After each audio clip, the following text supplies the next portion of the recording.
voice is hoarse, but anyway, welcome back. Today's video message from my friend Lilla, a friend of mine who lives around and around the world while I'm blind and lonely. And I live, as I'm sure y'all can tell from my accent, in Oklahoma. It's November the 24th, 2021.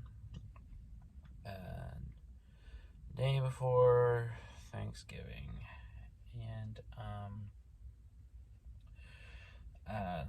today's message, Lila, if you're watching this, is if you ever fall asleep in a weird way, your voice is gonna sound slightly hoarse. And that's what happened to me. It started raining earlier, and then the rain kind of like made me fall asleep. Anyway, I was going to talk about music, because that's the one thing I know I can always talk a lengthy amount on, and something I've been listening to a lot, as always, and I just thought I would share kind of what I've been listening to as of late. It's been a while since I've just done a video where I just talked about what I'm listening to at the moment. So without further ado, let's jump in, shall we? So first off, the most recent thing I listened to was the album NYC Ghosts by Sonic Youth, which came out in the early 2000s, and it's a very good album. It has a lot of, like, being Sonic Youth, it's a very experimental kind of sounding album. There's a lot of interesting kind of guitar effects and things on the songs. It's very interesting, as all of their albums are. And one of the songs features a refrain that sticks in my head that Kim Gordon sings that says, you know, boys go to Jupiter to get more stupider, girls go to Mars to be rock stars. And she sings it in this kind of like chant, you know, because it's like one of those, you know, schoolyard chants that, you know, kids, you know, sing when they're jump roping or whatever. And and so she sings in that kind of like chant, and then it sticks in my head. It's a very good album, though. It has some interesting songs on it, like Side to Side and NYC Ghosts and Flowers, and Cracks in the Sidewalk, I think is the title of the track I'm thinking of. I've listened to the album only once. I'm ashamed to say, because I'm actually a big fan of Sonic Youth. They're one of my favorite bands, but they're also a band whose discography I'm more familiar with some albums than I am others. Some albums I've only listened to once by them. And they're great. I just never went back and listened to them again. And this is the second time I've ever listened to this record. Typically, when I listen to them, I tend to lean towards much older material. Particularly their album Dirty, which is probably my favorite album of theirs. It's the one I've listened to most, and it's the one I kind of gravitate towards. Leave it to me to gravitate towards the most mainstream sounding Sonic Youth record. But there I am. But I mean, I've also listened to Daydream Nation, you know, a lot. I've listened to Goo a lot. You know, I've listened to Evol, you know, and Sister, and, you know, those 80s albums, Bad Moon Rising, and stuff like that a lot. But I mean, I have listened to their stuff after that, of course. You know, I listened to Experimental Jet Set Trash and No Star, which is a great title for a record. It's a good album too. And I listened to The Eternal, which was I believe their last album. But I've some of those albums I've only listened to one time or less. But they're still great, and I really need to rectify that and definitely dive more into their stuff and become more familiar with it. Especially since every time I do listen to their stuff, especially the stuff I haven't heard before, I'm just like, whoa, what was I doing before this? Like, what was I doing wasting time not listening to this? Come on. For those interested in Sonic Youth and haven't listened to him, but are kind of looking for somewhere to start, I would recommend the album Daydream Nation. I think that's for a band like Sonic Youth, it's probably the most accessible entryway into their music. Although nothing by them is what I would call mainstream or totally like radio friendly or totally accessible, but they have some songs that are closer to being more kind of polished radio friendly stuff. But I think that's a good entryway into just kind of what they're about and who they are. And it's a great album in its own right. Daydream Nation is a classic, and it's an album that definitely is worth checking out. Even if you never heard of the band, I would recommend Daydream Nation. It's just a great record to listen to.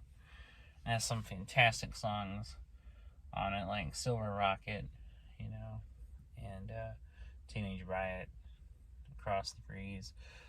Everything else, really. That whole album is just a 10 out of 10. But yeah, listening to NYC Ghost was interesting. I've been meaning to go back and listen to it for a while, and so I just thought today would be a good time to check it out again. Something else I've been listening to a lot lately is the classic punk album Pink Flag by the band Wire. Pink Flag is one of my favorite records of all time. I could listen to it pretty much every day, never get tired of it, and as of the last couple of weeks, I have been listening to it every day, just on repeat, and it just never gets old. I mean, I've listened to that album a lot over the years, and I just never get sick of it. It's just an amazingly great record. Wire is such a talented band, and it's interesting because it was their first album, and it sounds nothing like what they would do later. Their sound has changed a lot over time. And that album has more of it's closer to sounding more, for Wire, it's closer to sounding like a more straightforward punk record, but nothing they do is really straightforward. They were more interested in taking punk and kind of filtering it through kind of an artistic lens, and it definitely shows in this album. They definitely don't follow the typical verse, chorus, or structure of songwriting, and they have a lot of great inventive style and a lot of playfulness and a lot of raw anger and everything. And it's all channeled into this kind of cerebral kind of punk, this more experimental kind of punk. It's a very aggressive and often thrashing record, but it also has room for more slower paced songs as well. And it's fairly eclectic. Most of the songs are extremely short, so I mean it's like 21 tracks and like I think a little over 30 minutes. It's a very fast record, and there's a lot of songs on it that are about a minute long. But it's fantastic, and some highlights from it would be tracks like Mannequin, which is probably my favorite from the record, X-Lion Tamer, Rooters, Mr. Suit, Field Day for the Sundays. They're all great, though. I mean, those are just some probably my personal favorites from the record.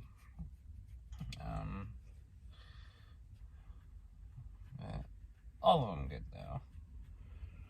Start to Move is also a standout, especially for its really cool drum intro.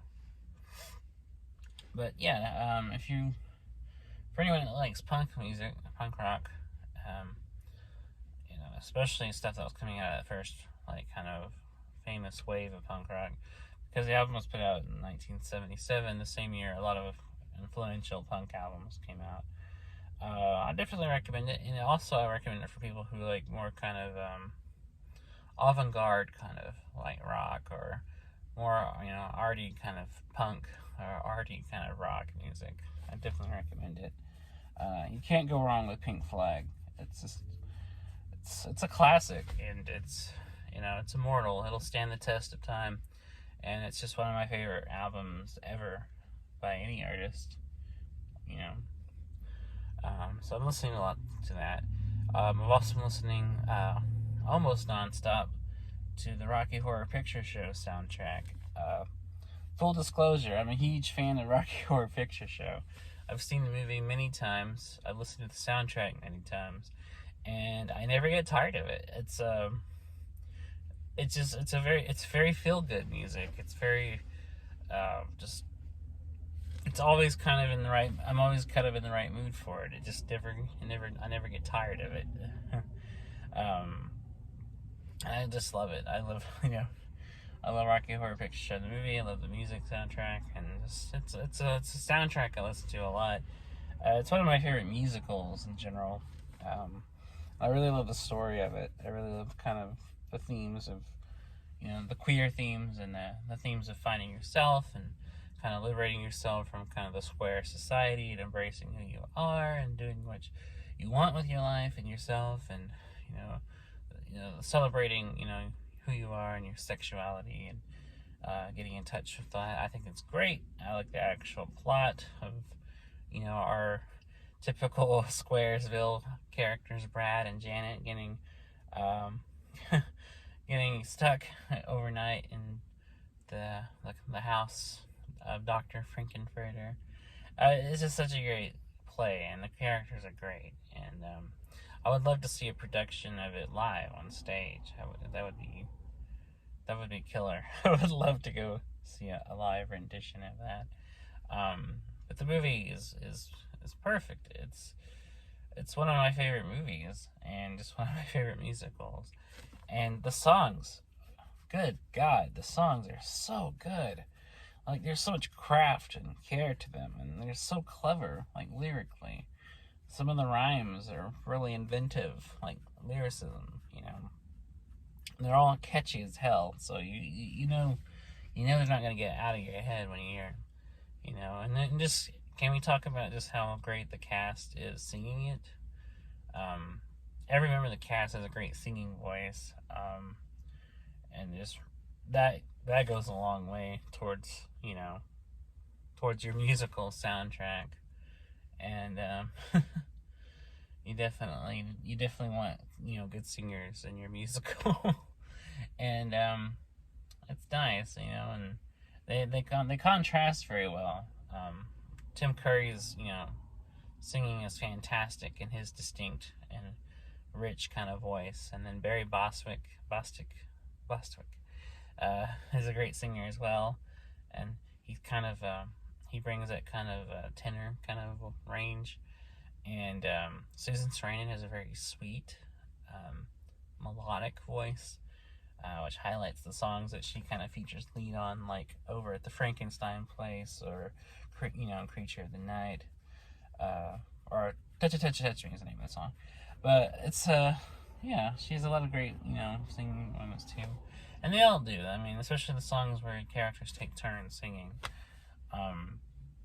If you haven't seen Rocky Horror Picture Show, and if you don't even know what I'm talking about, then please, for the love of God, go watch it. It's so good. It's a classic 70s comedy horror musical, and you can't go wrong. And it's a lot of horniness going on. It's very fun, fun for the whole family. It's very camp, and I love camp. It's very fun. And the songs are great, and they definitely have like a classic kind of 1950s rock and roll kind of throwback sound, which, I'm always down for. I'm always down for some classic 1950s rock and roll kind of pastiche music. especially with clever lyrics, you know, about wanting to, you know, about wanting to move past just making out into something serious with a you know, a man that was built in a laboratory. You know, you gotta enjoy it, you know. It's good stuff. Or Tim Curry singing about how he's a sweet transvestite. Like, it's so good, and the songs are great, you know. And all the cast have a great personality. Like, they lend the characters, which lends the music a lot of character, you know. And it's just it's very fun. It's just fun, good time kind of music, and it's an album I can throw on pretty much at any time and just really get into it, you know. So no matter what I'm doing, if I'm driving or just walking around town or doing errands, I can, you know, listen to it and really get a lot out of it. So I've been listening a lot to that, and what else? As of late, what I've been listening to. Now the songs from Rocky Horror are in my head. I've been listening to that, and more kind of just stray individual songs from artists. Like lately, I've been kind of in the mood for a particular song at that particular moment, so I've kind of been like going through individual ones. So tracks like "Hey You," like by Pink Floyd, or "Hey Ya" by Outkast. I've been kind of listening to particular tracks lately. I'm normally an albums person, but lately I've just kind of been in the mood to hear that particular song at that particular moment. So I'm trying to think of some songs like that I'm listening to just on their own context. And those are two of them. What else? I've also been listening to They Might Be Giants, because I love They Might Be Giants, and I've listened to them regularly. Today I was listening to their album I Like Fun, an album I've listened to many times since it came out. It's an album I've really grown to appreciate over time, more than I like it a lot more than I did when it first came out. Oh my goodness. There's lightning flashing. Looks like it's gonna rain again. And I Like Fun's a great album. And they just released their new album, Book, which I've heard a few tracks from. And I'm looking forward to listening to the whole thing of that. And they're great. Everybody likes They Might Be Giants. And if you don't, then you're wrong. But yeah, I mean, they're kind of a given. I'm always listening to They Might Be Giants. It's like the Pillows. I'm just, at any time, I'm listening to something by them at some point, at any kind of moment. So yeah, that's kind of what I'm listening to this week overall. That's the list. So I just wanted to talk about kind of doing a music video, or music vlog, I guess you could say. Not an actual music video. But anyways, yeah, I guess that's it for today.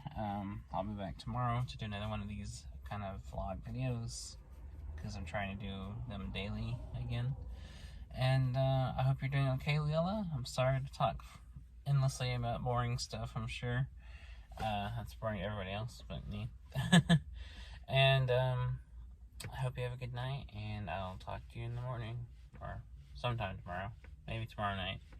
Anyways, it's good seeing you again. I miss you, and